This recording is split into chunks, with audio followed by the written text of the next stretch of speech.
আসসালামু আলাইকুম রহমতুল্লাহ। আশা করি আপনারা সকলেই অনেক ভালো আছেন। আজকে থেকে আমরা নতুন টপিক শুরু করব। যে টপিকটা শুরু করব সেটা হচ্ছে ম্যাথ টপিক। ইতিপূর্বে আমরা operator, input, output, physics solve সহ অনেক কিছু জেনে নিয়েছি। ইউআরআই প্রবলেম সলভ করেছি। তো আজকে যেটা আমরা শুরু করব সেটা হচ্ছে ম্যাথ টপিক। ম্যাথ টপিকটা কি, আমরা জাস্ট কিছু কি শিখবো আমরা এখান থেকে আমরা ম্যাথের কিছু লাইব্রেরি ফাংশন ইউজ করব। স্কোয়ার রুট, সাইন, কস, এগুলা লাইব্রেরি ফাংশন ইউজ করে কি করে কাজ করা যায় প্রোগ্রামিংয়ে। তো এই টপিকগুলো আজকে আমরা শিখবো। তো প্রথমত আমরা যে টপিকটা শিখবো সেটা হচ্ছে অ্যাবসোলিউট ভ্যালু। অ্যাবসোলিউট ভ্যালু বের করা। অ্যাবসোলিউট ভ্যালু অনেকে হয়তো জানেন বের করতে, তবে যারা যারা জানেন না তার জন্য আমি আজকে প্রথমত যে কাজটা করব সেটা হচ্ছে আমি পেইন্টে আপনাদের জন্য অ্যাবসোলিউট ভ্যালুটা আগে চিনিয়ে নিই। অ্যাবসোলিউট জিনিসটা কি। ধরুন অ্যাবসোলিউট মানে হচ্ছে পরম মান, একটি সংখ্যার পরম মান। সুতরাং আমরা যদি একটা সংখ্যা -10 ডিক্লেয়ার করি, সেই সংখ্যাটা আমাদেরকে অ্যাবসোলিউট ভ্যালুতে কি করবে, কনভার্ট করে পজিটিভ। সুতরাং +8-এ দুঃখিত, সে আমাদেরকে +10-এ কনভার্ট করে দিবে। জাস্ট এই কাজটাই। তো আমরা কি করলাম, আমরা একটা সংখ্যা ডিক্লেয়ার করলাম -10, সেটা আমাদের হয়ে গেল +10। এই কাজটাই করবো আমরা। এটাই হচ্ছে অ্যাবসোলিউট ভ্যালু। তবে আমরা আপনাদের ভালো বোঝার সুবিধার্থে সরাসরি ভালোভাবে লিখছি। দেখুন আমরা এখানে দিলাম -20, অ্যাবসোলিউট দিয়ে আমরা দিয়ে দিলাম -20। এটা আমাদের কি করবে, রিটার্ন করবে কত, এটা আমাদের রিটার্ন করবে হচ্ছে +20, অর্থাৎ +20। সে মাইনাস থেকে কনভার্ট হয়ে চলে আসলো প্লাসে। জাস্ট এই কাজটাই আমরা করব। তো প্রথমত আমরা জেনে নিই অ্যাবসোলিউটটা ফাংশনের নাম কি। অ্যাবসোলিউটের জন্য আমরা যে ফাংশন ইউজ করব সেটা হচ্ছে এবিএস।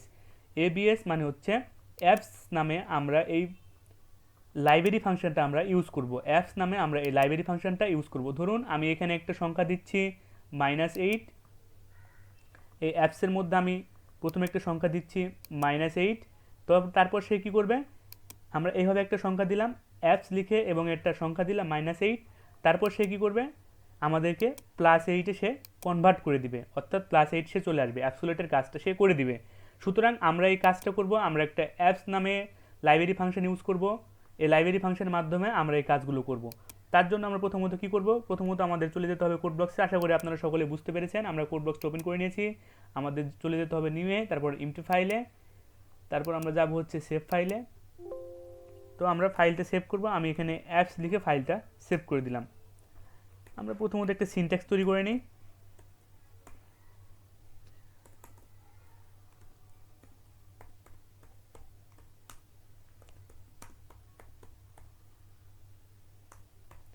এখন আমরা যে কাজটা করব, প্রথমত আমরা একটা ভেরিয়েবল ডিক্লেয়ার করে দিলাম এ, এবং তার একটা মান দিলাম -10। তার একটা মান দিলাম ধরুন -10। এখন আমাদের কি করতে হবে, আমরা আরেকটা ভেরিয়েবল ডিক্লেয়ার করব ইন্টিজার টাইপ, যেটা নাম দিলাম আমি ধরুন রেজাল্ট। রেজাল্টের মধ্যে সেটা স্টোর করে রাখবে। সুতরাং আমি দিলাম রেজাল্ট ইকুয়াল টু কত দেব, এখানে লক্ষ্য করুন রেজাল্ট ইকুয়াল টু। এখন আমরা কি কাজ করব, এখন আমরা যে কাজটা পেইন্টে করলাম চলুন দেখে আসি। আমরা দেখুন এখানে অ্যাপসের মধ্যে কত দিয়েছিলাম -8, সেটা কি করলো, সেইটা রিটার্ন করলো কি, আমাদের অ্যাপসের মাধ্যমে সেইটা রিটার্ন করলো হচ্ছে +8। আমরা এই কাজটা আশা করি সকলেই বুঝতে পেরেছি। আমরা এখানে কি কাজ করলাম, আমরা এখানে -8 একটা দিয়ে দিলাম ভ্যালু। তারপর সে কী করলো, অ্যাপসের মাধ্যমে সেইটা রিটার্ন করলো +8। জাস্ট এই কাজটাই আমরা করব। তো চলুন আমরা একটা এবিএস নামে লাইব্রেরি ফাংশন ডিক্লেয়ার করে দিলাম। এটা একটা লাইব্রেরি ফাংশন সি প্রোগ্রামিংয়ে। এখন আমরা যে কাজটা করব সেটা হচ্ছে আমাদের এখানে -10 যে ভেরিয়েবলে আছে সেই ভেরিয়েবলটা জাস্ট আমরা বলে দেবো।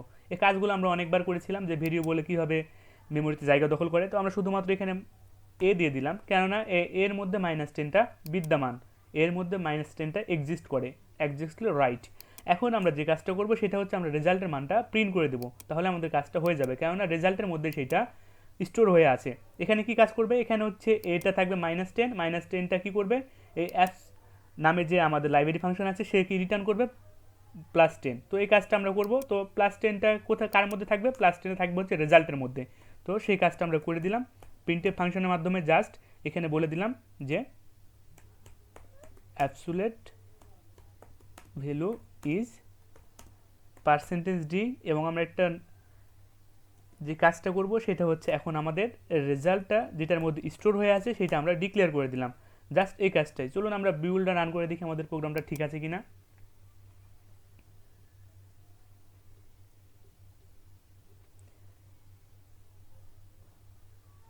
দেখুন আমাদের প্রোগ্রামটা অবশ্যই ঠিক আছে। আপনারা বুঝতে পেরেছেন। দেখুন আমাদের মান কত ছিল, এর মান ছিল -10, সেটা চলে এসেছে +10-এ। আমরা যদি একটা কাজ করি, চলুন আমরা আবারও পেইন্টে চলে যাই। এখানে লক্ষ্য করুন আমরা যদি কি করি, আমরা যদি অ্যাবসোলিউট ভ্যালু যদি আমরা +10 দিই, সুতরাং আমরা যদি +10 দিই তো আমাদের সে কি রিটার্ন করবে, আমাদের সে রিটার্ন করবে হচ্ছে পজিটিভই, সুতরাং সে আমাদেরকে +10ই রিটার্ন করবে। এটাও আমরা জেনে নিলাম, যারা হয়তো জানেন না তারা হয়তো তাদেরকে জানানোর জন্য আমি এই কাজটা করলাম। তো এখন আমরা যে কাজটা করব সেটা হচ্ছে আমরা ইউজারের কাছ থেকে ইনপুট নেব, তার জন্য আমরা সবগুলো কেটে দিলাম। তো আমরা ইন্টিজার এ নামে একটা ভেরিয়েবল ডিক্লেয়ার করলাম। তারপর আমরা যেটা করব সেটা হচ্ছে রেজাল্ট নামে যেহেতু একটা ভেরিয়েবল ছিল আমাদের, তো রেজাল্ট নামে আমরা একটা ভেরিয়েবল ডিক্লেয়ার করে দিলাম। আমরা ইউজারের কাছ থেকে ইনপুট নেব এটাকে, তো আমি এখানে প্রিন্টএফ ফাংশনের মাধ্যমে বলে দিচ্ছি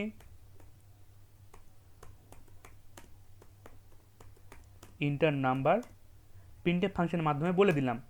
তো আমরা এটাকে এখন স্ক্যানএফের মাধ্যমে রেখে দিচ্ছি %d ফরম্যাট স্পেসিফায়ারটা কি অ্যান্ড পারসন আমাদের ভেরিয়েবলটা এ, সেক্ষেত্রে আমরা রেখে দিলাম। এখন আমরা এটা প্রিন্ট করে দিচ্ছি, বলে দিচ্ছি যে